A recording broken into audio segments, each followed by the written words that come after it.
Hello, everyone, and welcome to the digital stage here at Sustainability Live. It is my pleasure to introduce this next Q&A session. It is titled Innovating for a Sustainable Last Mile. And our two guests joining us today are Dominic Mamkars. He is the Sustainability Director for DPD Group. We also have Ollie Crawn, the Head of Sustainability at DPD UK. So please join me in welcoming them to the stage. Hi both, thank you so much for joining us today. I'm looking forward to our Q&A session. How are you both? Fine, thank Very you. good, thank you. Very good.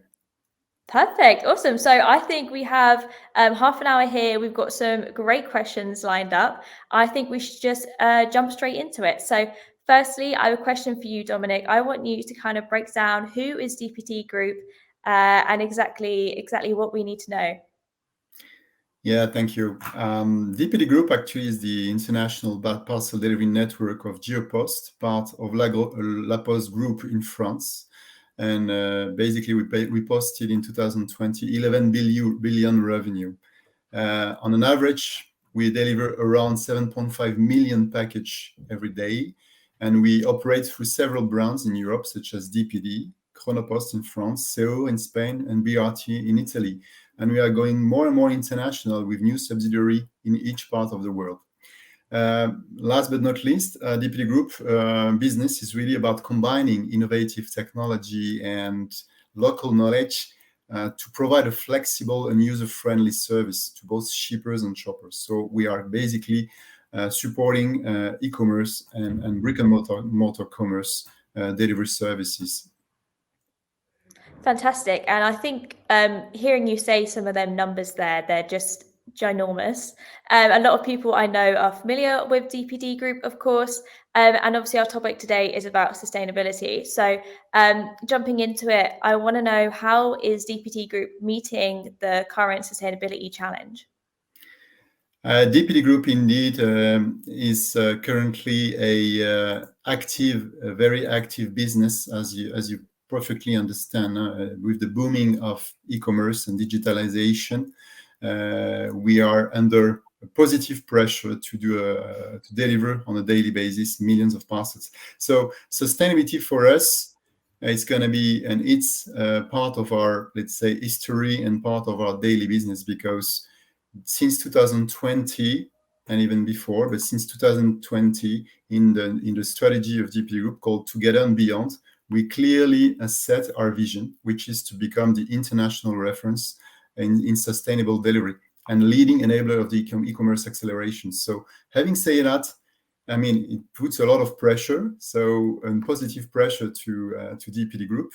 We basically want to address our social and environmental responsibility in the most pragmatic way. And by saying that, we want to really focus on how to reduce our negative impact and how to create value for our main stakeholders, such as customers and consignees.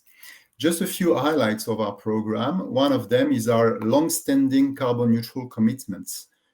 Since 2012, we've been measuring, reducing as much as we can, and offsetting the carbon emissions, making us one of the main, let's say, carrier completely carbon neutral at no extra cost for our customers. Important for us to decarbonize as much as possible, and we've been making great progress in that area by reducing by 19% our emissions per parcels since 2013, and our objective is to reduce by 30% in 2025. So we are right on track, but still a lot of let's say of initiatives taking place.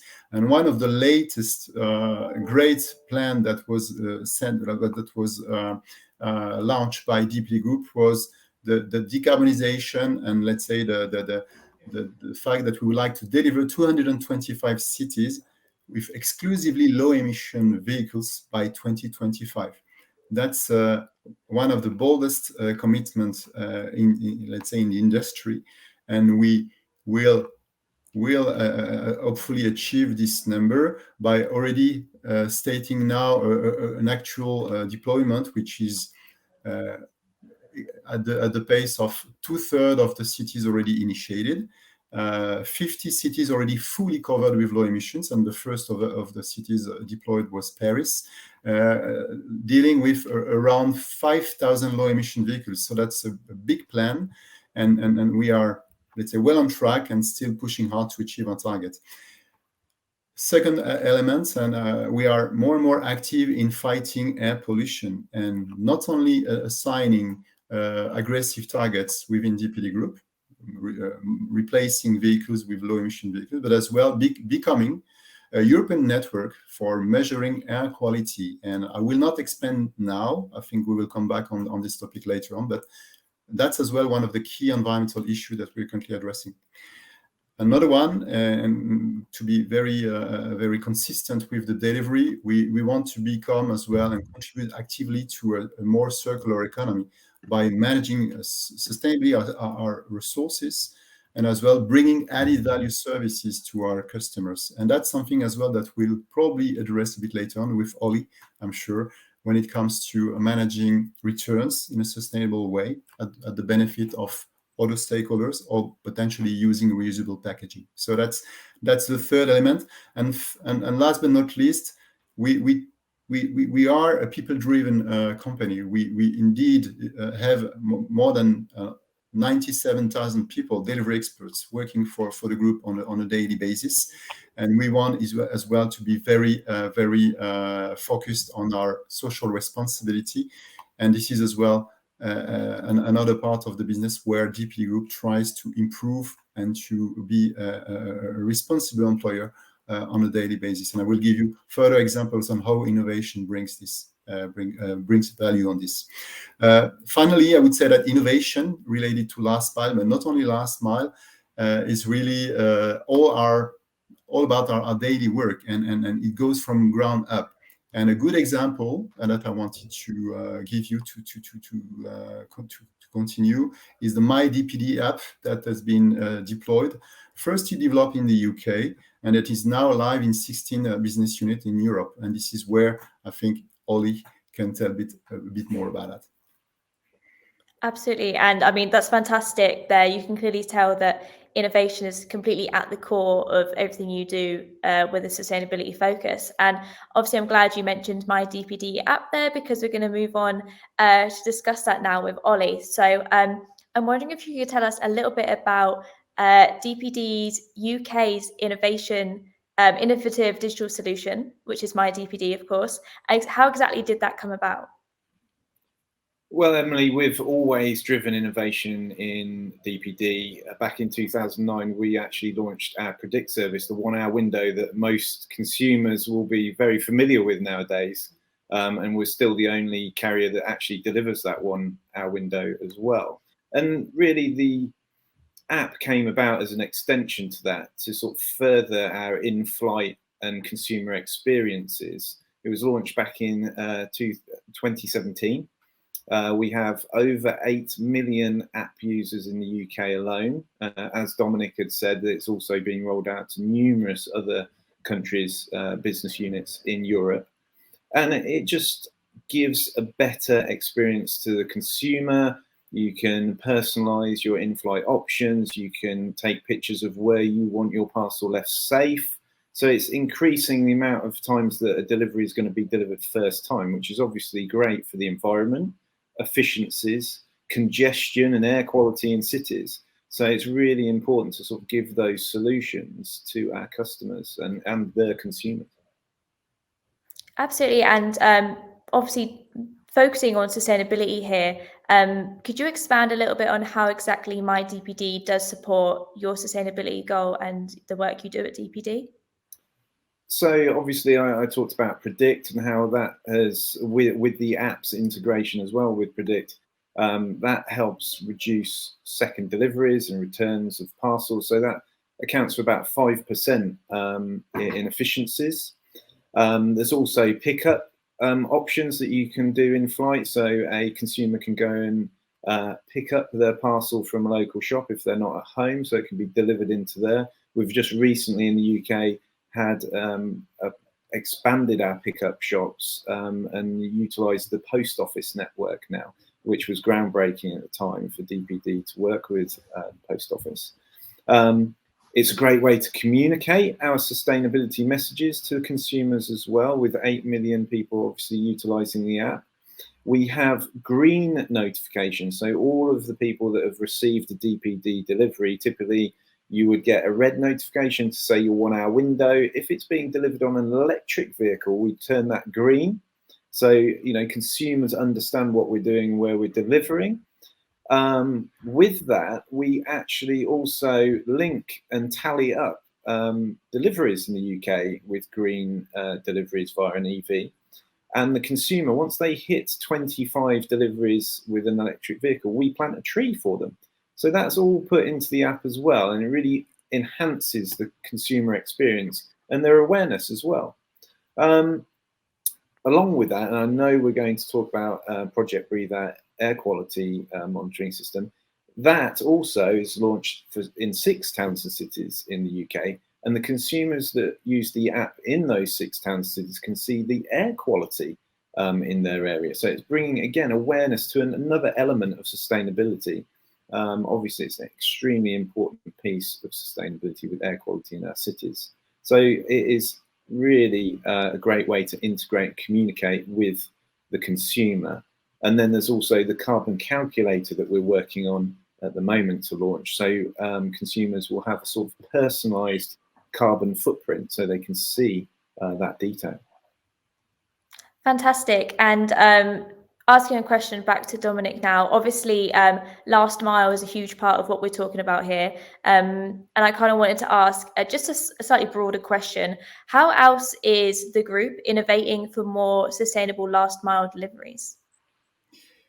You're completely right. Last mile is a key part and is a key element of our service offering. And from a carbon emission point of view, basically transport and road transport represents something like 90% of our carbon footprint.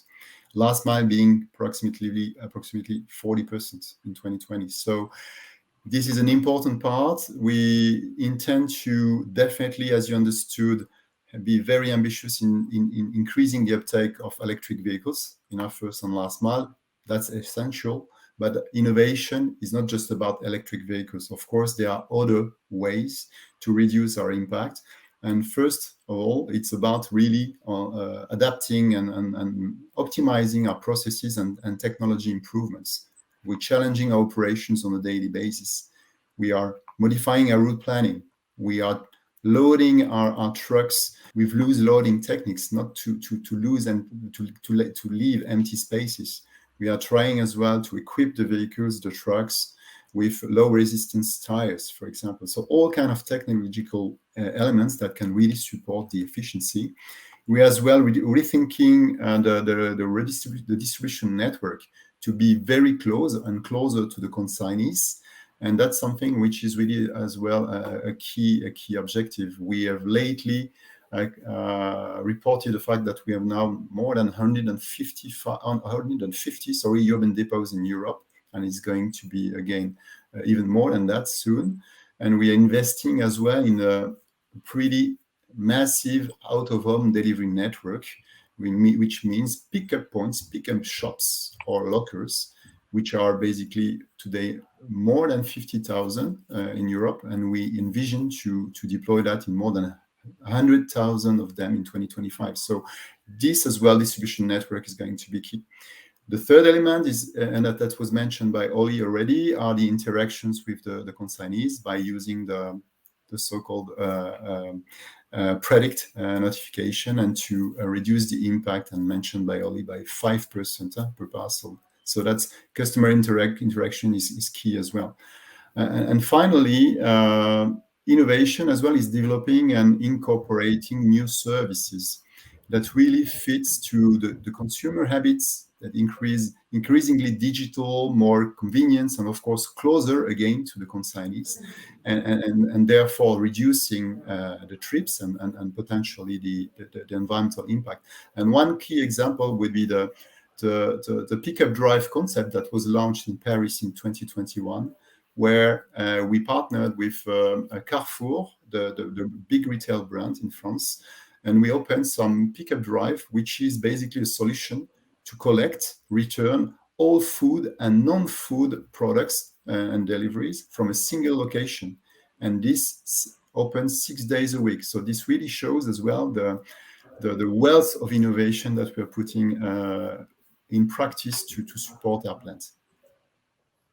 Absolutely, and I think this is a really exciting time and to talk about these innovations, and that's kind of what I really want to focus on now is what else is there? What other opportunities for innovations is there to kind of make this more efficient? So I'm gonna go back to Ollie here, and I'm gonna just ask him the question: what else is there? What other innovations do you see emerging in the next few years that could have a huge impact, especially on your sustainability operations?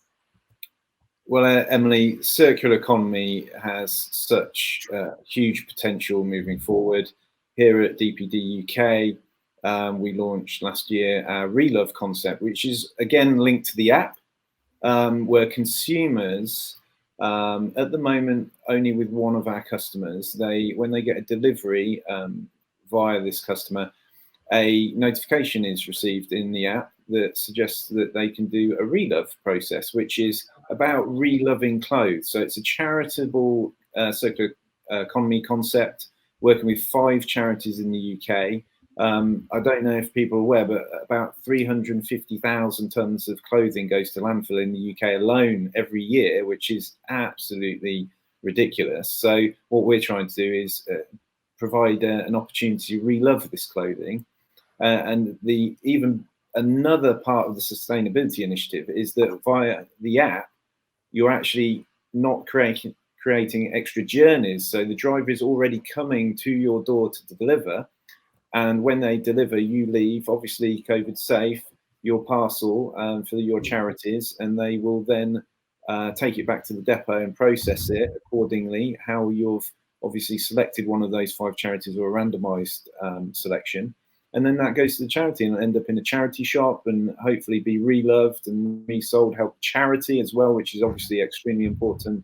So that is, one of our concepts. Like Dominic said, it's not all about electric deliveries, the final mile. There's so many other things that businesses and DPD do.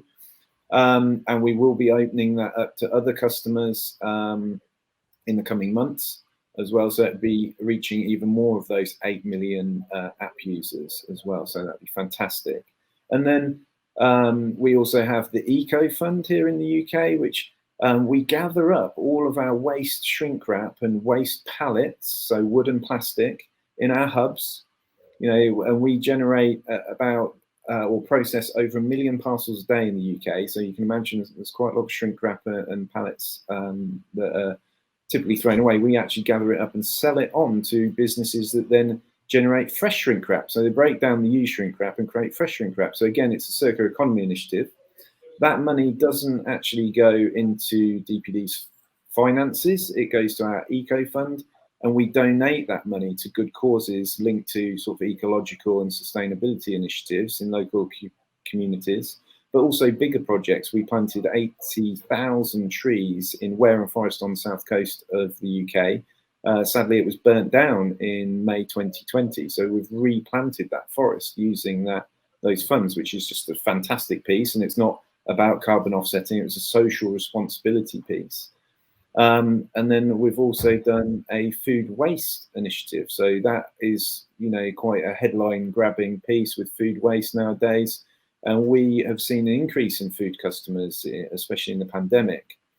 So when, sadly, a parcel doesn't arrive or isn't delivered because the customer hasn't made those in-flight selections, those parcels actually come back to our hubs and we process them to FareShare UK Food Charity and push them out. That's a trial at the moment, but we've saved 5 tons of food waste in about 5 months.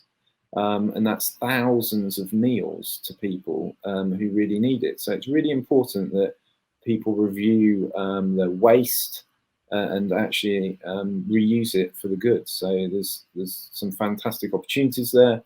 And then also air quality, as Dominic has talked about already, our Project Breathe, it's not just the UK, it's throughout Europe that we've implemented this, but we have 6 towns and cities in the UK.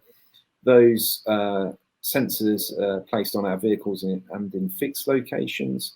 They measure particulate matter 2.5 about every 13 seconds. And PM 2.5 is a very small particulate matter that can cause a multitude of illnesses and penetrate the lung membrane.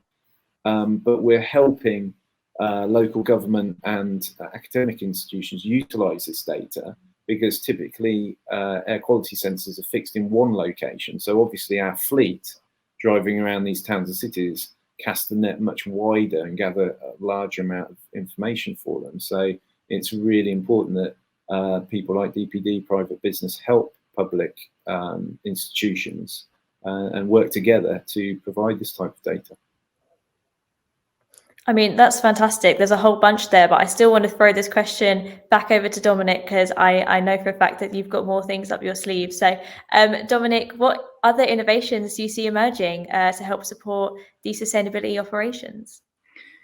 I think that Ollie already gave you a very, very good array of examples that shows, let's say, the richness and the wealth of our activities. But yeah, coming back on the air quality topic, it's as mentioned by Ollie, it's a group project, and there's a common goal. It's today 14 cities as we speak being deployed with this air quality monitoring network. And we aim to deploy 20 of them by the end of this year. And for us, it's really important, because we will be able to give very real-time, very reliable information to city authorities to make fact-based decisions to implement new regulations, for example, when it comes to air quality and air pollution. And as well, it's important for us as well to be able to raise awareness among citizens about the impact of their personal moves in the cities and how, let's say, polluted could be one certain part of the area. So it's really an inspiring project for DPD Group, and we are very happy to team up with city authorities and all kind of city stakeholders. And this really brings us to the importance of data. Data is going to be key for city authorities, for the citizens, but as well for, of course, our customers and consignees, who really want to know more and more the impact of their deliveries. So this is as well one activity where we're investing time and money to give really precise, granular information on carbon emissions related to a single parcel. So this is really important.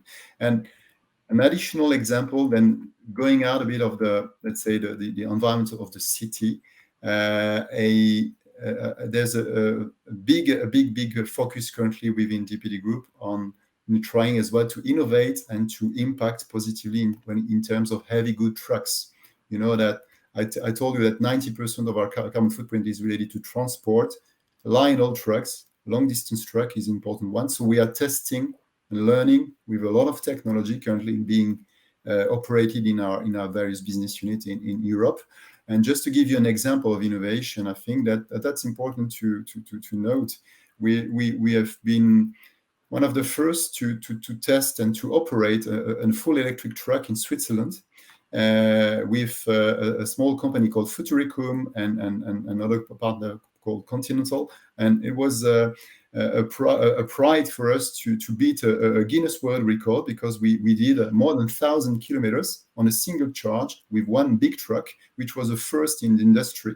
And this is something as well which is important for us, because it shows that we really want to go forward and we want to let's say, show that it's possible. And maybe one last example, last but not least, related to social innovation, because as I said before, we are an employer choice, and we want to be a partner of choice. So there was as well an interesting initiative in our German business unit, really trying to test all the innovation that could protect people's health and safety. And they've lately tested a so-called exoskeleton. And this exoskeleton was used by some of their warehouse staff to support the heavy lifting when uploading parcels from containers or semi-trailers. And this result really resulted in back relief of up to 30 kilograms with every lift movement. So that's, for us, important to show that innovation is not only about environment, it is as well health and safety conditions of our people in the network, in the depots, sorry. And these are the both directions that we're currently taking. Fantastic. And we've got a little while left, but I wanted to just shoot one more question at Ollie and just see if you could talk us through a little bit about maybe some emerging technologies that we're seeing happen. There's a lot of exciting topics such as drones, and obviously you mentioned autonomous vehicles a little earlier. Is there any strong use cases that actually support these being a key part of a future sustainability journey? I think drones are something from maybe science fiction movies. We need to utilize those they're not going to be utilized in urban areas. You know, I think for remote areas, Australia and places like that, you'd be able to, they'd be fantastic. I think AI has a fantastic potential, but obviously there's laws about autonomous driving that need to be dealt with different governments, and every government will be at a different stage. However, they would bring huge efficiencies, because there are times where some depots, the driver is driving for a period of time, several miles, to their first delivery point. So you could actually recruit someone that lives near those sort of first delivery points. The vehicle could be preloaded and drive there autonomously, saving a huge amount of time for the driver. They could collect the driver, and you'd still have that doorstep experience where a person is delivering your parcel. But that would extend their ability to deliver more as well. And that would then help reduce vehicles on roads, because you're being more efficient with your delivery. So there's definitely some scope there. I think that it's still quite way ahead. I think at the moment it's about obviously battery electric vehicles, hydrogen line haul, like Dominic said, line haul, larger vehicles now. Electric vans are sort of business as usual now. You know, the market's growing, but they're there. It's the bigger trucks that really need to move forward now to help us become, reduce our emissions, companies to be net zero, etc., etc. So it's really important that they move forward. Fantastic. And Dominic, did you have anything else to add to that in terms of technologies and what we're going to see in the future? I tend to completely agree with Ollie, and that's really related to innovative technology to decarbonize the full supply chain. And for the time being, we're really on par, I would say, on first and last mile. What is in between, what is key for us, road transport, we're still not there. And this is why we are pushing hard. I just gave you the example of the Swiss business unit with their Guinness record, but it's a company effort to innovate, test and learn, hydrogen, battery electric trucks, biodiesel, of course, bio CNG. So all this technology are currently being tested.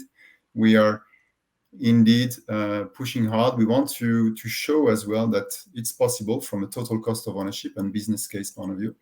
And of course, all this innovation will help us and will lead us to support our ambitious environmental goal. Fantastic. And now, as we kind of reach the end of our session, I just wanted to ask you both, if you were somebody watching this, obviously we have sustainability leaders, sustainability change makers who are tuning in today. What 3 key takeaways would you like for them to have taken from our discussion? So, Ollie, I can see you're thinking, so I feel I want to come to Dominic here first. What 3 key takeaways would you like from this discussion? Big players like DPD Group are active. It's not because we are at the end of the supply chain that we can't do anything. So we are really pushing hard. And I think one of the key takeaway for us is interaction with stakeholders. We won't achieve any convincing results on our own. That's why we are interacting on a daily basis, as you understood, with city authorities, consignees, citizens, which consignees as well, and as well all kind of suppliers for trucks and so on. So collaboration is key. Data is going to be very, very important, as we say, and we measure data through our monitoring network. With this data, we can inform and we can really take, let's say, a fact-based decision. And for me, it's important not only to say we need to do that because we think. No, we have a fact-based decision based on data. So that's the second one. And the third one, I would say, let's go on each and every innovative topic. It's not only about environmental responsibility and innovation, but as well social innovation. And this is why I wanted to give you this inspiring example of DPD Germany and using exoskeleton to support as well our workers, which needs as well innovation to bear with the volumes and the work that they have to do in the depots. Fantastic. And Ollie, 3 key takeaways? I'm not going to do 3. I'm going to do 1, and that is that there is no perfect moment. Don't wait. Make changes, and if everyone made small changes instead of a few doing big changes, the world would be in a better place, and we can move more quickly. So don't wait. There is no perfect moment. Let's all move forward, innovate. Look at those technologies. Nothing's off the table, and just focus on reducing our CO2 emissions. And our impact in GHG. Fantastic. And that does wrap up our Q&A session today. And I'm sure everyone watching is probably incredibly inspired, and especially focusing on this collaboration. If we move forward together, then the world hopefully is going to be a better place because of it. So I want to thank you both. Thank you, Ollie. Thank you, Dominic, for joining me today. It's been truly fantastic. And I wish you guys the best and have a great day. I'll speak to you soon, hopefully. Thank you, Emily. Thank you, Emily. Well, that was fantastic. I just want to thank everyone who's watching, and stay tuned for more sessions just like this.